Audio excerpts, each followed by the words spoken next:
I'm actually one of the people that worked so hard to develop the curriculum that we have at the moment, whose primary objective is new product development based on frugal innovation.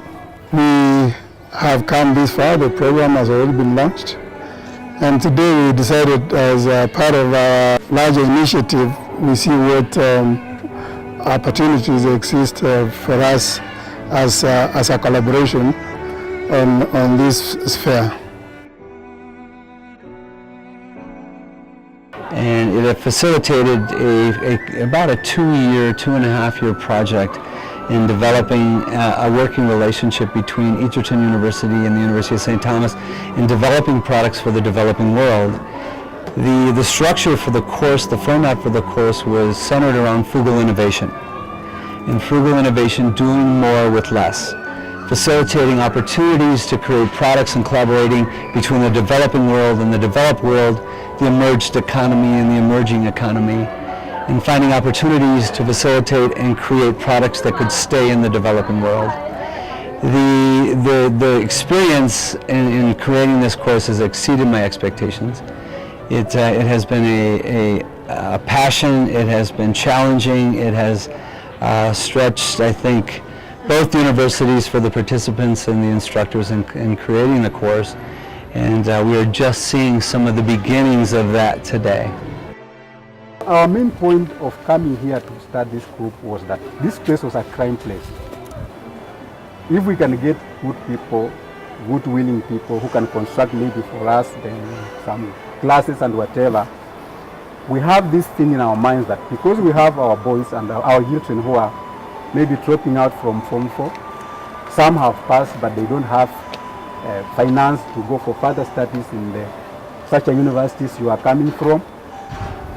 If we can have a polytechnic around, because there are many here, and they are the ones who are turning into crime because they are idle. Today, the impression, it's left me with a few thoughts that are circulating my mind that I'm trying to frame, and a couple center around the experience in Kibera and the poverty economy.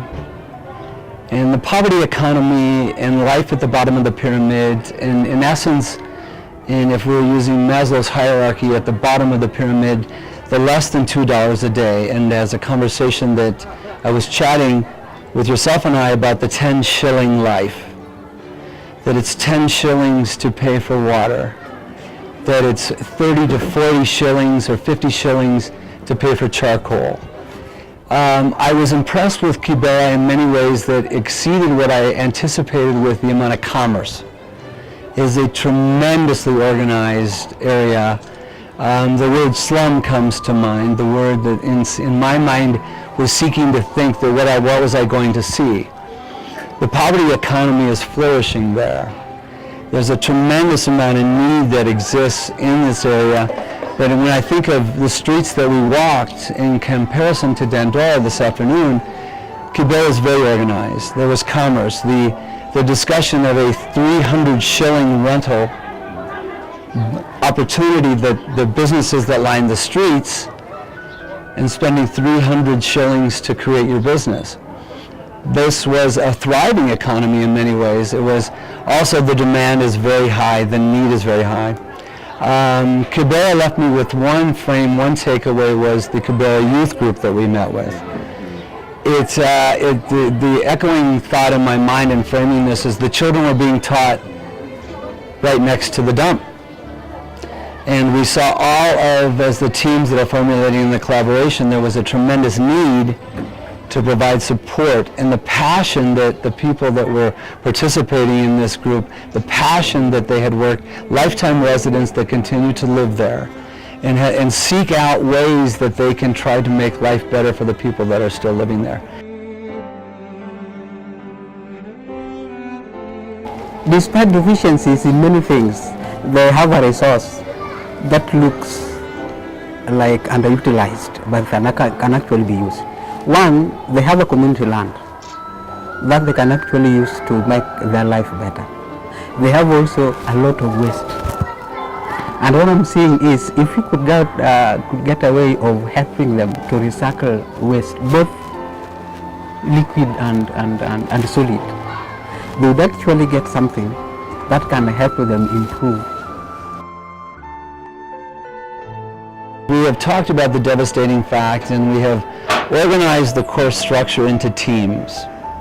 And the way the teams have evolved, it's been fascinating, and we've taken the engineering students and the MBA students, we have graduate students in business, graduate students in engineering, and facilitating opportunities to participate and create products. To create products in some sense, but also to create ways for people to be sustainable, self-sustainable, to create them and provide opportunities for them. To think what people to think out there is the poverty economy exists. If we treat the consumer, the buyer at the bottom of the pyramid, as a consumer, it is a 10-shilling life. There is still an economy there. There is still opportunity to create products and services that can benefit people in the bottom of the pyramid. The extent to reach out to people out there, there's a strong passion for people in the developing world, for the emerging economy. Are they paying, or it is?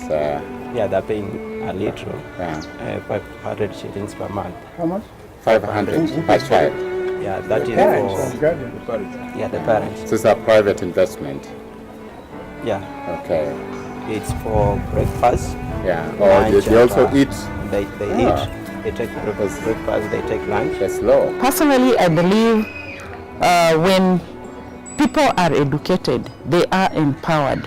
So I like the aspect of the school, and they also have a big vision of having a polytechnic, so that they can get there and have better skills for themselves.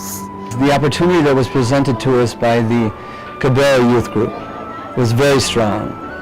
They reached out to us with an interest in wanting to take some of the natural waste, the human waste, the incinerator project that was there also, with the opportunity to create with Frugal innovation. They have facilities on space with the structure to bring in equipment that we can build in the Kenyatta campus that is in Egerton University, participated by the University of St. Thomas, and also ways to frugally bring in ways to recycle on the spot.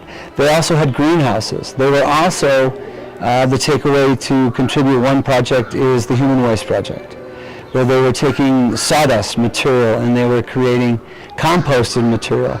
In the environment that, in the river that was there, it was fascinating because it's a river that there's water. And the water's 4 to 5 feet down, covered by trash. You are on top of a river. Yes, You're not. which is flowing, but all you can see is not water. You have not said truth. Okay. Yeah, I am. There's actually water Underneath. And the water comes from the city and stops there. So to sort trash, to create one project would be to get a self-sustainable, recyclable type of ability to create reusable material on site. I don't think I've ever been so amazed since I was born some while ago. And from this I've come to realize that there are several devastating facts out there that maybe because we've never known about them, we've never been very particular in addressing them. But now that I think I've come this far, the ideas should be flowing on how to reach out to those at the bottom of the pyramid. The ideas we had will definitely have to change, because it was on a lower level than what is actually happening. These are projects that can take very small initiatives with little adjustments, but to participate and to create innovation, where Egerton University is staged very well to do this, and the University of St. Thomas as a participant in the privilege to work together to reach out to what's out there and say there is lots of opportunity to make life and for the common good and for all better.